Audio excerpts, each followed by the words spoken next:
직권상정을 하느니 차라리 내 성을 갈겠다. 정의와 국회의장이요. 청와대가 요구한 쟁점 법안에 대해서 직권상정 불가능하다는 입장을 재차 밝히면서 이렇게 말을 했습니다. 청와대와 여당은 정 의장이 직권상정을 거부했는데도 불구하고 여전히 직권상정 요구를 거둬들이지 않고 있고 오히려 정 의장을 거칠게 몰아세우고 있는데요. 심지어 여당 일각에서는 해임 결의안 제출해야 된다. 정 의장에 대해서. 이런 얘기까지 나오고 있답니다. 자, 국회의장과 함께 국회 실무를 총괄하고 있는 분입니다. 국회 박형준 사무총장 연결을 해보죠. 박 사무총장님 안녕하세요. 네, 안녕하세요. 그렇게 네. 안녕하시진 않을 것 같습니다. 마음이 좀 불편하시죠? 그래도 안녕해야죠. 그래도 안녕하셔야 돼요. 청와대가 요구한 법안에 대해서 직권상정 불가능하다는 입장, 이거 변함 없으십니까? 네, 이거는 뭐 의장님께서도 밝혔지만 할 수 있는 걸 안 하는 게 아니고요. 할 수 없어서 못 하는 것일 뿐입니다. 할 수 없어서 못한다. 네. 하지만 청와대는 직권상정 요건 충분하다. 왜냐? 직권상정이란 천재지변이나 전시상황 같은 국가 비상사태에만 쓸 수 있는 건데 지금 상황이 경제적 비상사태에 해당한다. 이런 얘기를 하던데요. 그 점은 청와대에서도 메시지가 조금 혼선이 있는 것 같습니다. 최경환 부총리나 또 안종범 경제수석은 분명히 현재 경제 상황이 위기가 아니고 대한민국이 잘 헤쳐가고 있다. 이런 것이 이제 공식적인 입장인 것 같고요. 예. 다만 이제 지금 내년에 경제 상황이 굉장히 안 좋기 때문에 한국 경제가 위기에 빠질 위험이 있으니 이에 대해 사전적으로 대비를 하자. 이런 차원에서 이번 법안들이 필요하니까 통과를 시키자. 이런 취지인 것 같습니다. 그리고 예. 그런 취지, 즉 이 법안들이 통과되어야 한다는 또 반드시 지금 경제에 필요한 내용들을 채워내야 된다는 데 대해서는 의장님도 생각이 똑같고요. 또 우리 경제를 보는 그 시각에 있어서 내년에 우리가 충분히 대비해야 된다는 그런 입장은 갖고 있으나 예. 그것이 현재 법에서 규정하고 있는 비상사태의 요건을 충족할 수는 없다. 이렇게 보는 것이죠. 그러니까 이 법안들, 쟁점 법안들이 통과 안 되면 앞으로 경제가 어려워질 수도 있으니 통과시켜 달라. 이거는 어느 정도 성립을 하고 이거 충분히 이해하지만 네네. 지금이 비상사태니 직권상정 해주시오. 이 말은 통하지 않는다는 말씀이시네요. 예, 그거는 모든 법률 전문가들이 그렇게 얘기를 하는 것이고요. 예. 또 저희가 그냥 이렇게 저희들 판단으로 하는 것이 아니라 여러 군데에서 법률 자문을 받아봅니다. 법률 자문을. 네네. 그리고 그런 법률 자문을 받은 모든 곳에서 예. 이 경제 쟁점 법안을 통과시킬 비상사태라고 규정하기 어렵다는 의견을 저희한테 보내왔습니다. 법률 자문을 받은 모든 곳에서. 네네네. 예, 알겠습니다. 그런데도 불구하고 지금 말씀하시죠, 사무총장님. 그래서 이 문제는 지금 이게 직권상정 요건이 되냐 안 되냐 이런 문제가 쟁점이 되기보다는요. 예. 어떻게 하면은 연말 안까지 이 법안들을 합리적으로 통과시킬 수 있을까? 예. 여기 이제 고민을 집중해야 되는 것이고요. 예. 의장님도 그래서 지금 연말까지 최대한 지금 합의를 이끌어내기 위해서 중재 노력을 계속하고 있습니다. 어제도 여당 대표단을 불러서 야당과 타협 지점들을 한번 모색해보도록 요구했고요. 또 물밑에서는 야당 여러 의원들과 또 야당 지도부에게 이것이 이념적 잣대로 지금 막을 법안들이 아니다. 얼마든지 상식과 합리가 통하는 그런 정치를 한다면 우리가 합의에 이를 수 있다. 이런 입장을 갖고 지금 노력을 하고 계시고요.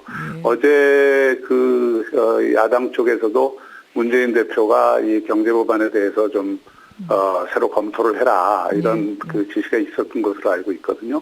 그래서 이게 내용을 가지고 양당이 합리적으로 토론을 한다면 지금 야당이 원하는 법안도 있지 않습니까? 그렇죠. 그런 법안까지 포함해서 연말에 국민들께 이게 좋은 모습을 보일 수 있다. 이렇게 보고 그러기 위해서 지금 노력을 최대한 하고 있는 물밑으로 지금 국회의장이 뛰어다니면서 여기저기 중재, 설득하고 계시는 거네요.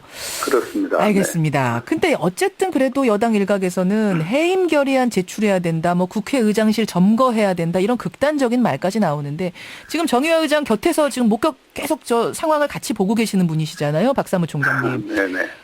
두 분 대화하면 우리 정치의 이제 구조적인 문제 중에 하나가 예. 이 그 정책이나 내용을 가지고 토론과 수기를 하기보다는 이것을 어떻게 정치적으로 해석을 하고 또 그 정치적으로 그 책임을 물을 것인가 이런 쪽으로 자꾸 논의를 하다 보니까 어떤 의미에서는 저는 이제 어제 의장께서도 그런 말씀을 하셨지만 직권상정 요구하는 그 시간에 야당 의원들과 협의하고 이 그 머리를 맞대고 또 설득하려는 노력을 전방위적으로 모든 의원들이 하는 게 맞다. 예, 예. 지금은 그런 단계이지 이게 지금 뭐 직권상정 요건도 안 되는 것을 갖고 직권상정 하라고 요구하고 그거 말 안 듣는다고 해임 결의 안 내겠다 그러면 이건 누가 보더라도 책임을 전가하는 모습밖에 안 되거든요. 그래서 이건 누구에게도 바람직하지 않다고 생각합니다. 좀 억지 같은 생각이 드세요?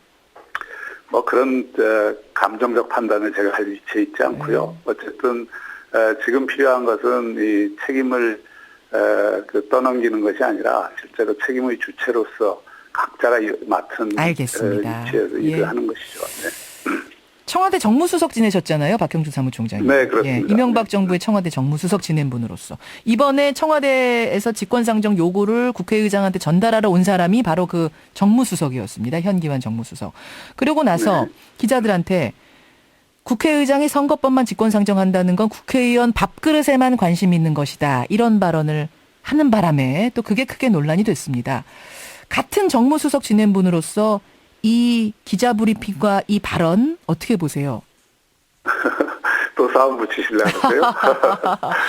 지금 정무수석은 원래 좀 이렇게 물밑에서 일을 하는 게 맞다고 생각을 합니다. 하지만 정무수석이 대통령 의견을 받아서 의장에게 전달하는 것은 그거 뭐 잘못된 일이 아니고요.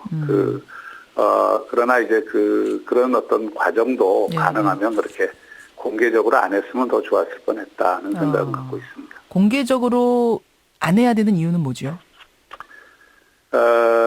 이게 이제 불필요한 논란을 낳잖아요.